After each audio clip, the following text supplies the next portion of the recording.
Yeah, here we go now, baby. We are right back into the action for another day of the week. Welcome to the Monday edition of Before You Bet right here on the Coverage YouTube channel.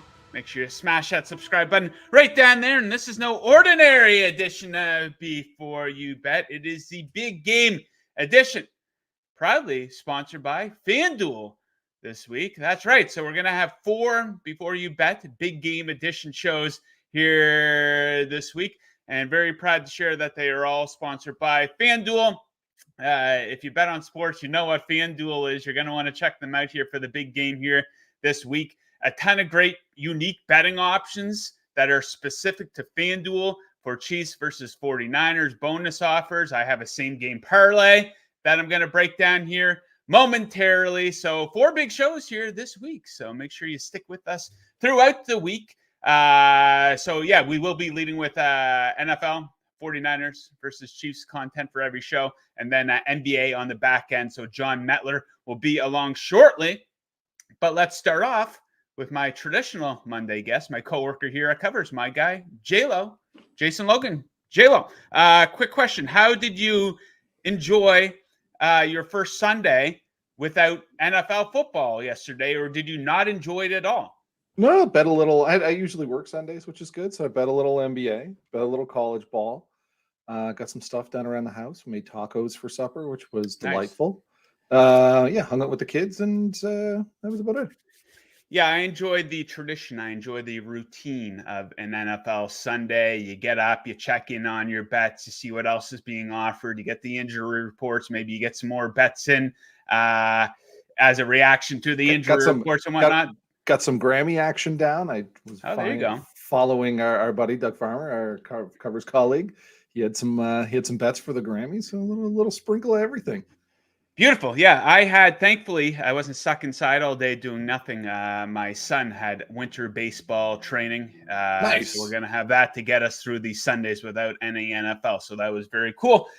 We will look forward to that, and we will look forward to the big game here this Sunday. So I'm going to get us started here with my big same game parlay courtesy of FanDuel. Then J-Lo has his 4 favorite bets for the game. So let's get rolling. Big game. So let's go big with a big bet, 4-leg, same game parlay over at FanDuel. This one's coming out to plus 522. First leg, I'm going to take the Chiefs up through the key number of 3, giving them a little bit more of a cushion there, plus 3.5.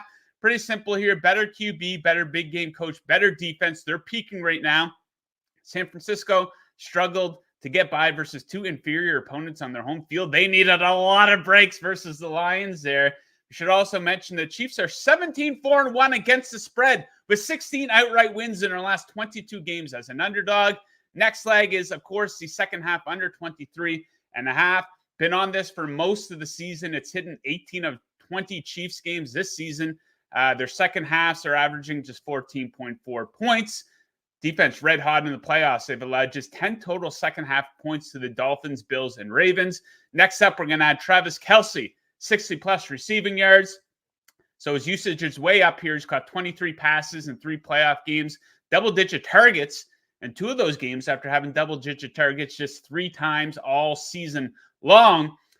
He also has at least 60 yards in 12 consecutive playoff games, and we will bring it home with Christian McCaffrey, 60-plus rushing yards. So he's had 60 or more rushing yards in 10 straight games, including totals of 90 and 98 here in the playoffs so far.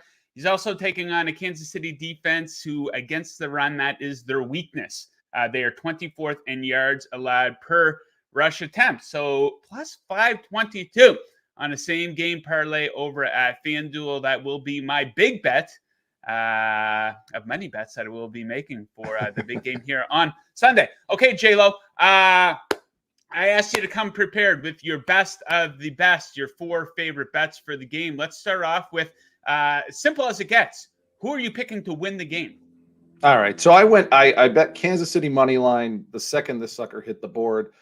We see this dropped as low as even money. It's sitting around plus 110 out there right now. For me, the Chiefs just have a bunch of different ways to win this game, and they have a bunch of different ways to make the 49ers feel uncomfortable. The Niners, a defense that likes to play predominantly zone.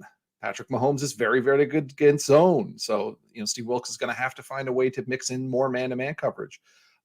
The Niners have had trouble stopping the run.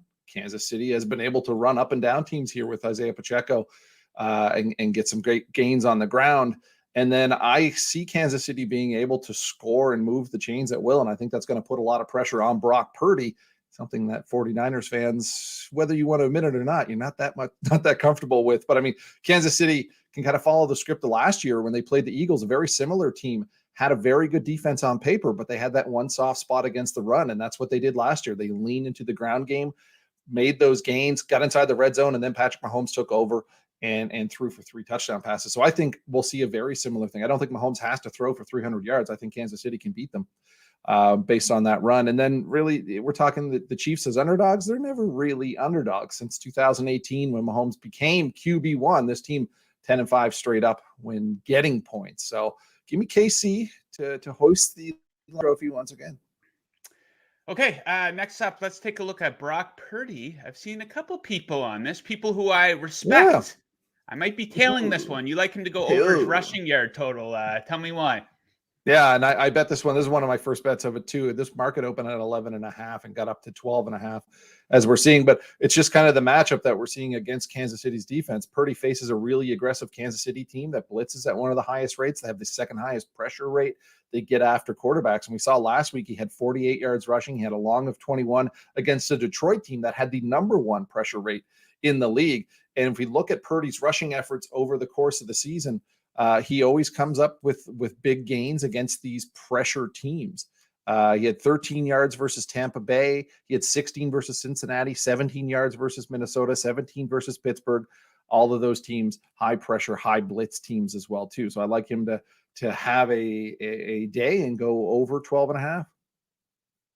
Okay, a lot of great options in this game to get into the end zone. Not all of them are offering great value, but you think you have a great spot here. Your favorite anytime touchdown score for Chiefs 49ers. Who are you looking at here? Yeah, I went with rookie wide receiver Rashee Rice, and this is a guy who has kind of won over Patrick Mahomes and become one of his top targets all year. We've seen wide receivers for the Chiefs have some bad drops and some miscues and things like that. If we look at Rice, 8 total touchdowns on the season. He had one against Miami in the playoffs, and this is a guy who actually leads the team in red zone targets. He has one more red zone target than Travis Kelce had on the regular season. He's rated out as one of the best wide receivers versus zone. Like we're talking like a top 5 wide receiver versus zone. And as I mentioned, San Francisco does predominantly run a lot of zone, a lot of cover 3, a lot of cover 4, and he's very versatile. He's a guy who's big enough and strong enough to bully his way across the middle, and that's why he's been so good against zone and pick up those yards after the catch. But he's also quick enough to beat guys in man-to-man coverage and beat them downfield. So I think there's a number of ways that Mahomes can use him, and that's in the end zone. So I like Rice at plus 140, and I'll say too, the touchdown markets on him were as low as plus 110 to plus 140. We saw Kelce like plus 105 to minus 140. So if you compare across the market, he's not that far off of what kind of Kelce's being priced at. So big things for Rashee Rice coming in this game, and a lot of projections calling for a big game from him overall. Okay, let's bring it home here. Of course, 2 very high-profile tight ends getting after it. I like Kelce to have a big day. You like the other guy to fill the stat sheet, Kittle. What do you like for him? I like the guy that Travis Kelce said is the best tight end in the league. They asked him who the best tight end is, and he said George Kittle. A very diplomatic response heading into this game. Never give them any bulletin board material. But Kittle has been Brock Purdy's safety blanket against defenses, again, that bring a lot of blitz, bring a lot of pressure. And he had monster games against the likes of Green Bay, Tampa Bay, Jacksonville, Minnesota, all of which blitz at a high rate. He drew 27 targets, had 18 catches for 364 total yards against those opponents. That's an average of 91 yards per game. And his player projections right now have a ceiling of like 60 plus yards, which gets us well over this 47.5. So I expect him to be busy. Casey's going to try to come after Purdy, and I think Kittle's going to be able to find those gaps and pick up those gains after the catch too. Okay, so Kittle to fill the stat sheet there a little bit there. So we are on both tight ends. Have a nice day. Okay, J-Lo, that is it for your appearance here today. We will have you back on next week to do a little bit of a recap for 49ers Chiefs, and we'll also look ahead to next year's football season. But big week, obviously, for all of us here at Covers. So tell the people what you have going on and where to find your work. Oh my God, what don't I have going on? I just finished like a Super Bowl X Factors, digging into the player props as well. We'll have the Sharp 600 on Wednesday. We'll have some team experts coming in from the Chiefs and the Niners to get some really great insights on both of those teams and how they can win or lose this game. And then we're going to have a ton of prop picks and everything. So you can find all that stuff on our Super Bowl hub at covers.com. Indeed. There we go. Okay, JLo, best of luck with those bets, especially that Kansas City money line. One time on them as well. So we will catch you later on in the week. Thanks for coming on, and we'll catch you next time. All right, thanks, Joe. Good luck. Yes, sir. The man in and out, just like that. Guys, if you're in the live chat right now, you can participate in the show. Drop your best bets for Chiefs 49ers or for the NBA tonight. Let us know what you're on, and I will read a few off as the show goes on. Okay, let's change gears here over to the NBA, where we bring in the ass man, Jon Metler. Metler, how you making out? How was your weekend? Good. I went to the Magic Pistons game yesterday. I root on my Magic, and they won by 12, so that was good. And what would the spread have been in that? 7, 8 points? It was 7 for the Magic, so they covered. But I had Mark Fultz over assists, and he didn't get there, so it's a little sad for me from a betting standpoint. From a fan standpoint, it was fun.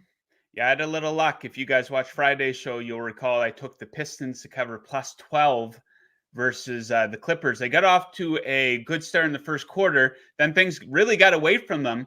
Then I think it was the final minute of the game.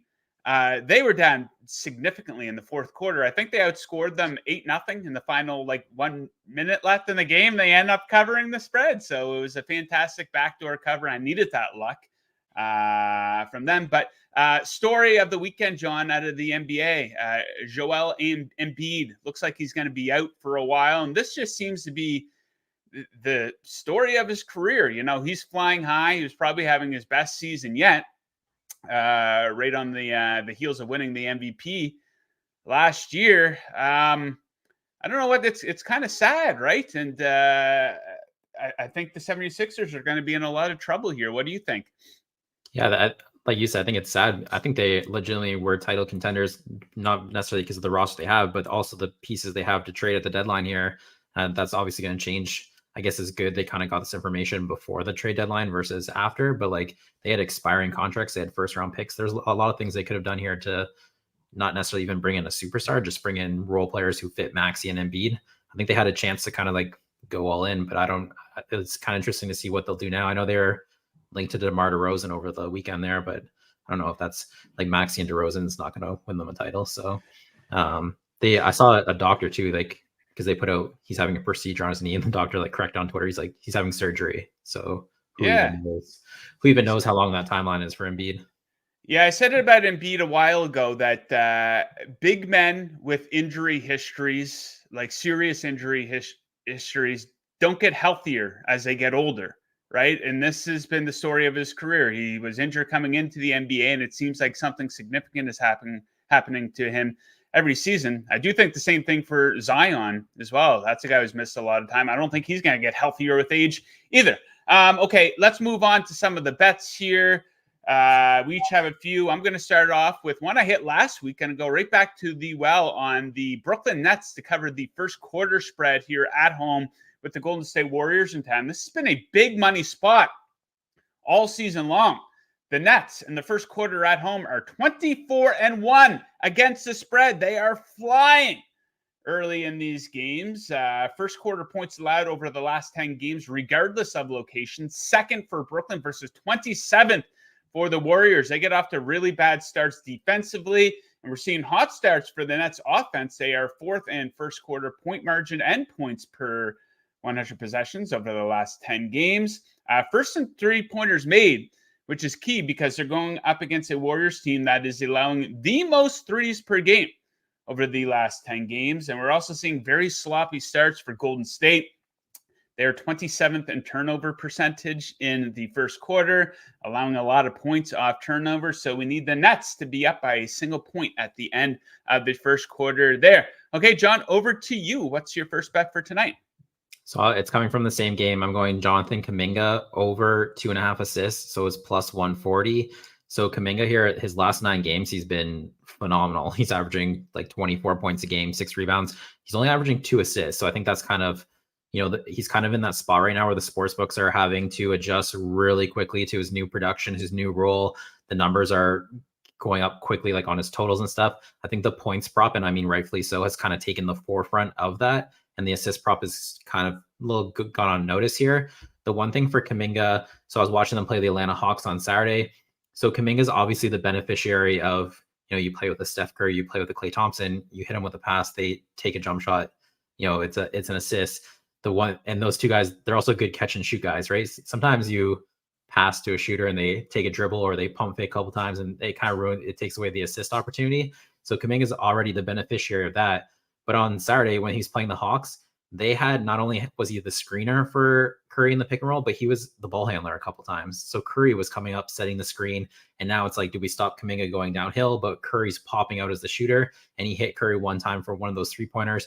If they're going to start using Kuminga in the pick and roll like that, and he's the ball handler, the 2.5 plus 140 is something like we have to bet at that price.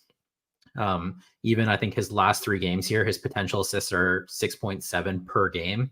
And before like this big run he's been on, averaging 3.3 on the season. So that's like a huge increase here for someone who's 2.5 plus 148. And also no Andrew Wiggins tonight. He's doubtful. I don't think he hasn't been ruled out, but he's doubtful. So there'll be a lot of minutes available to, a lot of touches on offense.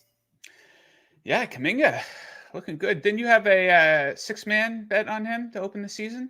Yeah, I bet him 6-man back in like September, and I actually bet him for most improved last week. It was 200 to 1. It's not 200 to 1 anymore.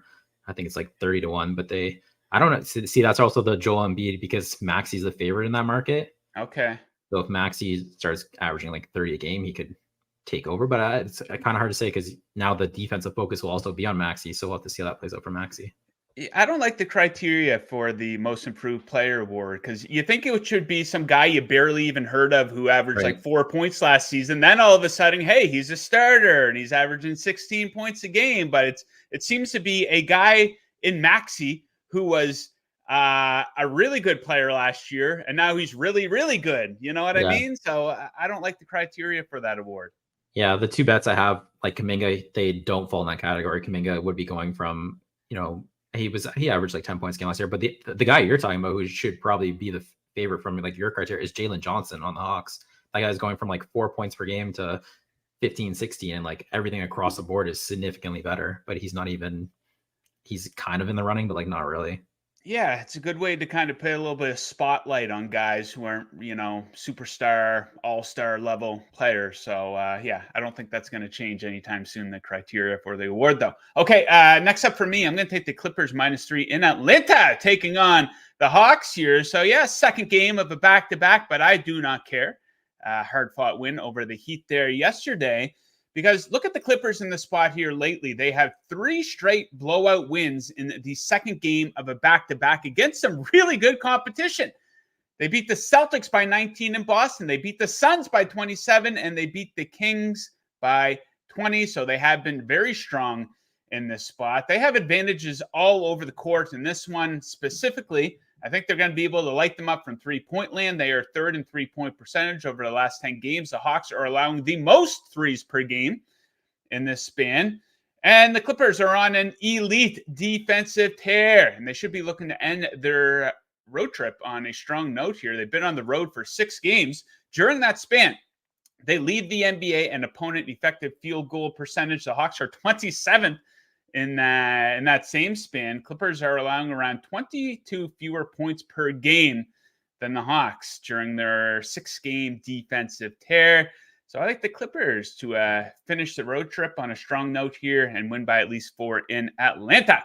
Okay, John, last bet of the show today. What are we looking at? So I'm going De'Aaron Fox over 4.5 assists. It was plus 120 when we bet it. This is one of those bets. If you're watching or you've been following this, so this is the 4th straight game I've played this bet on Fox, and the previous 3 are 0-3. So that's obviously not what you want to hear when it comes to this bet. But the thing with Fox, so I think this is kind of like where you think of more from like a betting perspective. When we bet the initial Fox assist, it was -140. It's now plus 120. That's a huge difference in price. So like at minus 140, I thought there was an edge with the projections and stuff. So since he's been going under and like it's adjusting to his play, the projections are coming down, but so has the price. So there's still like that probability gap that ultimately that's what we're trying to attack when it comes to sports betting. I kind of, the way I always look at it, if I was on vacation last week and I didn't place any of those bets on Fox and say I wasn't 0-3, if I opened on my laptop this morning and I saw that price with the projection and stuff, there's no doubt in my mind I would place this bet today. So I don't think you can let the like scar tissue of last week kind of affect how you would view it today. I mean, it's up to you. I'm personally betting it for Fox, specifically like to the basketball matchup. I think maybe the issue we ran into with like the Bulls and the Pacers were two of the teams he's bet on. He is a score first point guard. I think that's known. I just thought at 4.5 that there was, if it's 5.5, 6.5, that's a problem, but at 4.5, it's not. So when he got in the lane against the Bulls on the weekend, for example, like in the fourth quarter, he was just scoring at the rim. There's nothing to really even stop him. And he's someone who like lives in the lane. He was sitting on 4 assists. You're just waiting for one more, but there was never a pass because he could score. So I think he's playing the Cleveland Cavaliers tonight.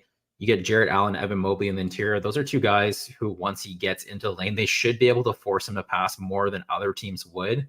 So not only are like we 4.5 plus 120, I think the defense of the Cavaliers can also kind of play more into what we need from Fox. I know, it's one of those things they probably don't want to bet it, but if it wins, I'll be happy. If it loses, I lost money too. So it is what it is. Did you catch LeBron throwing the Knicks towel over his head? Did you see this? No, I didn't.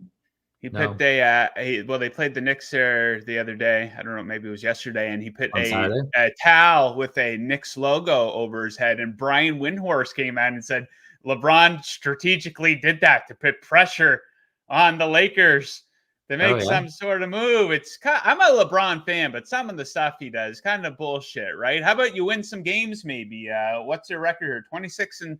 26-25. Start by beating the crap out of the Hornets tonight maybe. So it's kind of what we joke about with the Lakers. What are they going to do? Try to trade for one of the Bogdanovich brothers, and that's going to make LeBron all the difference in the world. Those guys are pretty good players, don't get me wrong, but what do you make of the Lakers here and LeBron and this bullshit? Do you think they'll trade him? No, that would be dramatic, but I don't know. Maybe I would like to see it for the drama aspect of it. I think it would make it a fun storyline to see how things would develop, but no, I don't think that they trade him. That would, because he's still a really good player, and I don't know what type of value. Did the Lakers want to go into a bit of a rebuild? Probably not. Yeah, I just because I know he has the player option, right? So I think I didn't see the Knicks towel thing, but I did see they were asking him about that player option on the weekend, and he basically was like non-committal if he was staying or not. And I think a big part of that is his son, right? If his son goes in the NBA draft and wherever he goes, he wants to play with him. So if his son goes to the NBA draft this year, did you see his stats? No, Bronny Jr. That's the thing. So, but also I don't know what the kind of that pressure looks like from LeBron, because LeBron only has so many years left. Like, I know he wants to play with him, right? So he only has so many years left to even accomplish that. Yeah, I don't know. Based on what we've seen I'm far from a college basketball expert, but you look at the statistics on the team, I think he is Bronny Jr.'s 8th on the team in field goal percentage and 7th in points per game. He's only averaging like 5.5 points a game. And even with the award of getting LeBron potentially, if you bring on a Bronny James, I don't know if you can justify it based on what we've seen from the kid. I mean, he won't be a one and done in college by any means. So who knows? I wish him well. I think it would be a fun story to see the two guys play on the same team, Ken Griffey Jr., Ken Griffey Sr. type of thing, which would be really cool. LeBron's actually come out and said Ken Griffey Jr. was his favorite athlete growing up. So perhaps he's been very serious that like that's like his like not last goal. Obviously he wants a championship, but like that's like his thing that he like really wants. He wants to play with his kids. So I think that kind of makes it a little like murkier the situation. I kind of threw out on Twitter there. I did a little Klay Thompson for LeBron James on the trade machine thing, because if Klay Thompson's a free agent and they've always talked about LeBron maybe playing with Curry and Klay Thompson signing with the Lakers, those have always been like two rumors, and the salaries actually like work and stuff. So that'd be like an interesting. I would love to see the Charlotte Hornets come out and draft Bronny James, and then Yeah, I'm LeBron trying and to is get him. staying up with the Charlotte Hornets or a dinky little team like that. I think that would be very, very funny to see. It's unfortunate. Does Michael Jordan still own them? I know he's selling them. No. Okay, because it would have been funny if Jordan owned the team and he ended up having LeBron and Bronny Jr. both on the team. Do you think there's like a unwritten rule of like you could, if you're the Lakers, you can have Bronny James, but you got to take him in the first round type thing? But if he gets to the second round, then he's free game for everyone in the league. Well, they might not want to risk it, right? Because it's a cash grab, essentially. Yeah. Like if some shitty team like the Hornets who got nothing going for them, they could be like, you know what, listen, let's draft this kid and we'll get his old man. We'll sell a ton of jerseys. We'll sell out every night. People aren't going to buy tickets otherwise, you know what I mean? Because there's not a whole lot to see there. And I know I'm picking on them. I could be picking on a team like the Wizards as well, or the Pistons. Up to 6 wins here, John. Come on, let's cut them some slack. Yeah, I don't know.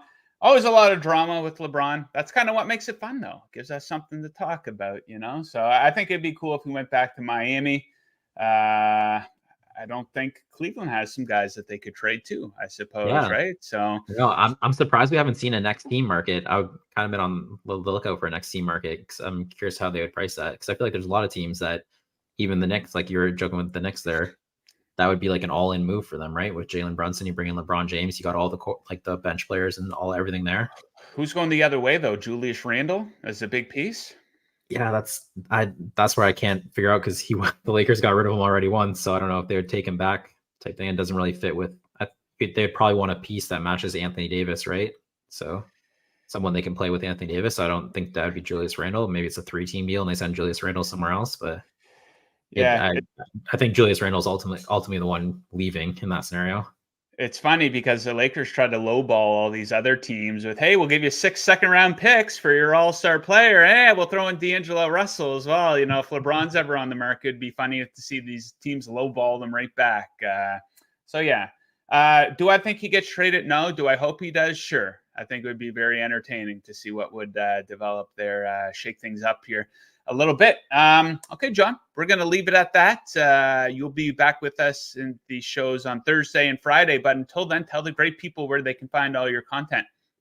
So I write articles at covers.com, and you can find bets at my Twitter at Jon Metler. And if the price is still there, there's a 99% sure I'm going to be placing a bet within 1 minute of getting off air here, and it'll be at FanDuel, and it'll be on my Twitter. There we go. So, FanDuel, baby. Yeah, I was trying to do it. I was trying to do it while I was in backstage, but then you're like, J-Lo, that we got to let you go. And I was like, oh God, I threw my phone, but I was in the FanDuel app, but I didn't get to the bet in time. So after the show here, probably within a couple minutes here, you'll see a FanDuel bet. Yeah. Timing is a big key when getting your bets in. Okay, John, thanks a lot, my man. Best of luck with those bets, and we'll catch you next time. All right. I'll see you guys on Thursday. Yes, sir. Okay. Darren Folks weighing in on live chat. He says, Kittle sore toe news. Maybe skewing his prop market. Take the overs now. This is the first I'm hearing about that. I don't know if that must be a big narrative about him. Generally, you know, a lot of casual bettors are over bettors. If you're waiting to Super Bowl Sunday to pound a bunch of player prop overs, probably not the right move, guys. Now, some of you guys might be watching this right now, and yeah, I'm going to get some bets in for the Super Bowl. I'll probably just wait to the morning of the game. I consider placing those bets right now, especially over at FanDuel, because a lot of the value is going to shrink up as we get closer to the game. So just something to consider here to get a little bit more bang for your buck, get some better numbers, quite possibly over at FanDuel. Okay, that does it for today. The first of 4 big game editions.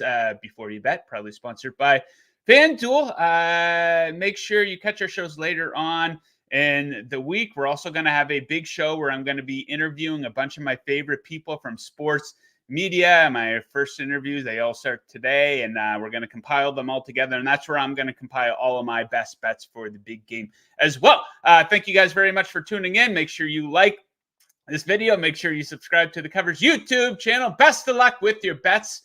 We'll see you again next time. Woo!